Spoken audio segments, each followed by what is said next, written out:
The last place I thought I was going to be 1 week ago was back here.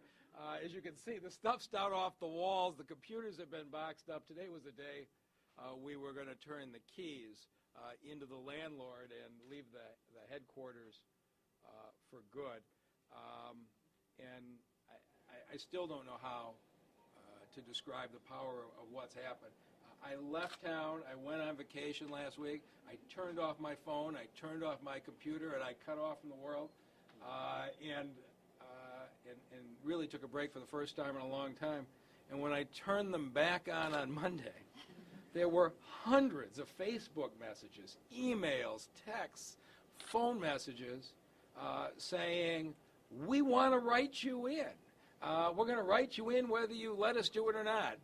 Cindy Paskey, the director of the president of strategic staffing, did a big announcement at Pancakes and Politics that she was writing me in, and everybody started writing. And then so many of our volunteers just kept going. And you're going to get a chance to meet Pat Shelton, but Pat Shelton and Peggy Noble are so typical. We got 4,700 volunteers in this campaign, and they were virtually all generated from house parties. And last fall, I was over at the Fenmore Block Club. This is the way this campaign has gone, over near 7 Mile and Southfield.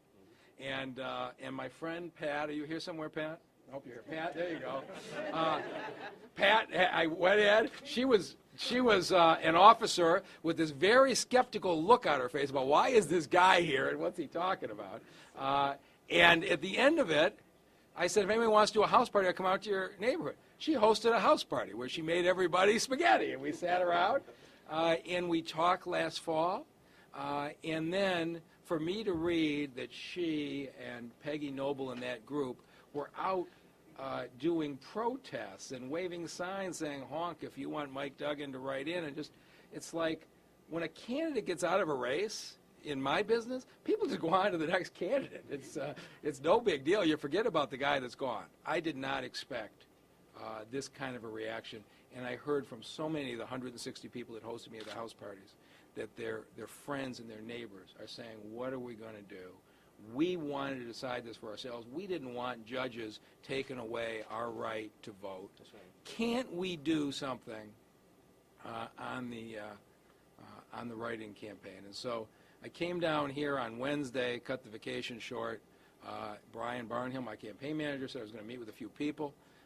This room had about 50 people in it who were saying, we can do this. And here's Peggy Noble, Pat's sidekick from the Fenmore Club.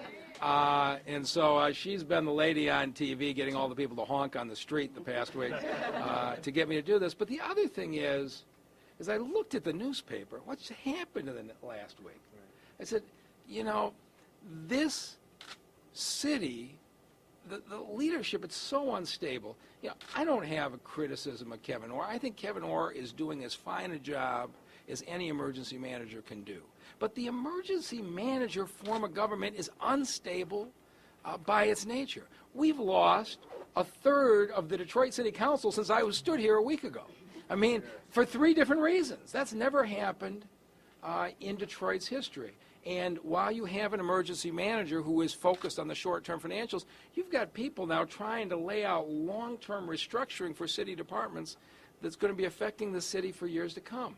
This is not right. And, you know, Detroiters right now are not in charge of city government. They're not in charge of their schools. They're no longer in charge of the 36th District Court. It just seems like there is no semblance of self-determination. And I look at what's happening and I think to myself, we have got to have a mayor who can move the emergency manager out and transition back to elected leadership that's selected by the voters of Detroit.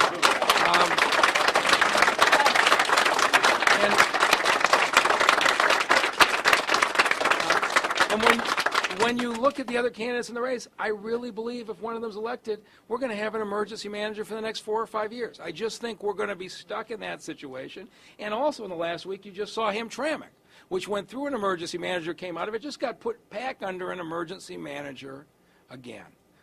We have to have a mayor who has dealt with bankruptcy, has dealt with crisis, can do a turnaround and run this city professionally. And if the voters of Detroit think that person is me, I'm going to go out and campaign as hard as I can for the next 5 weeks.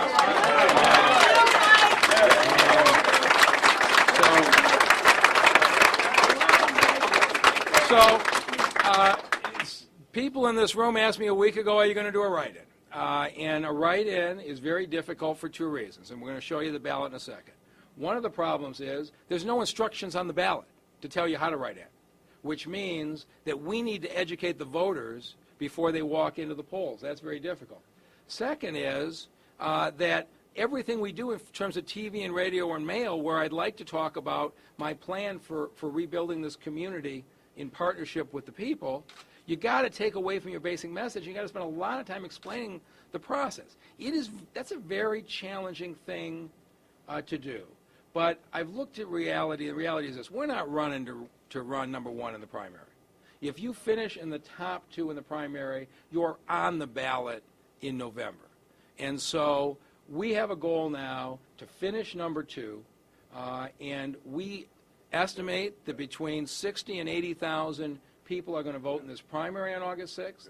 25% will win at least second place, and that's between 15 and 20,000 voters. And when you start with 4,700 volunteers in your database, it seems like 15 to 20,000 is a doable option, and then I've got an even shot at whoever else comes through in the November election.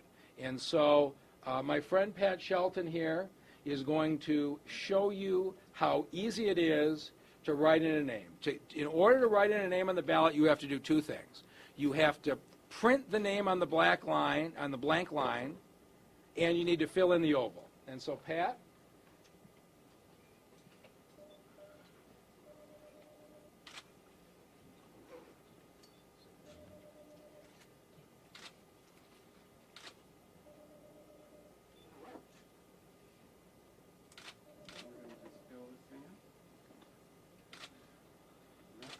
Okay?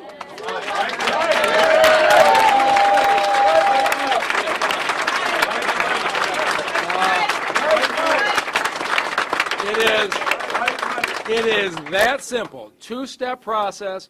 Print Mike Duggan on the blank line, fill in the oval. You got to do both steps or the vote doesn't count. If we can get between 15 and 20,000 people in this town to take those 2 steps on August 6th, we'll be in the general, and we're going to be in for an even and very interesting election. And so that's what I'm going to be doing. I'll be out every day for the next 5 weeks with my friends here, and with that, I'll take any questions. Mr. Duggan, I know I have to bring up filing. Yes. When you file for a write-in candidate, there's a form you have to submit. Can you talk about that? Yes, there is. It is a declaration of intent for a write-in candidate. I will be filing it on Monday, July 1st. And as by now you know, I am the world's expert on filing deadlines under the city charter. The deadline actually to file is July 28th. But as you all know, the charter says that your filing has to be at least 1 year after you're a registered voter. So I was a registered voter April 16th of 2012. And I will file as a write-in candidate July 1st of 2013. This filing will be more than 1 year.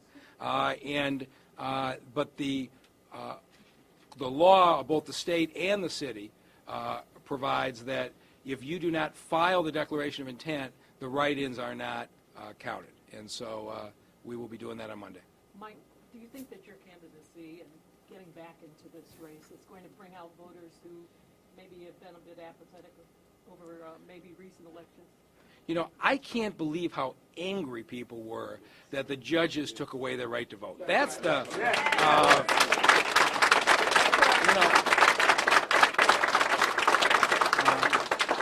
Detroiters have been denied their rights to the electoral process in so many different ways in recent years, but this one seemed to infuriate people. And certainly I contributed to it in not holding on to the signatures for 2 weeks, but I think there was a sense across this community that the right of people to decide for themselves wasn't being respected. And based on what I'm seeing, I think there are going to be a lot of people energized that maybe weren't. There appears to be much more energy today than there was a week ago. So apparently Tom Barrow did me a favor.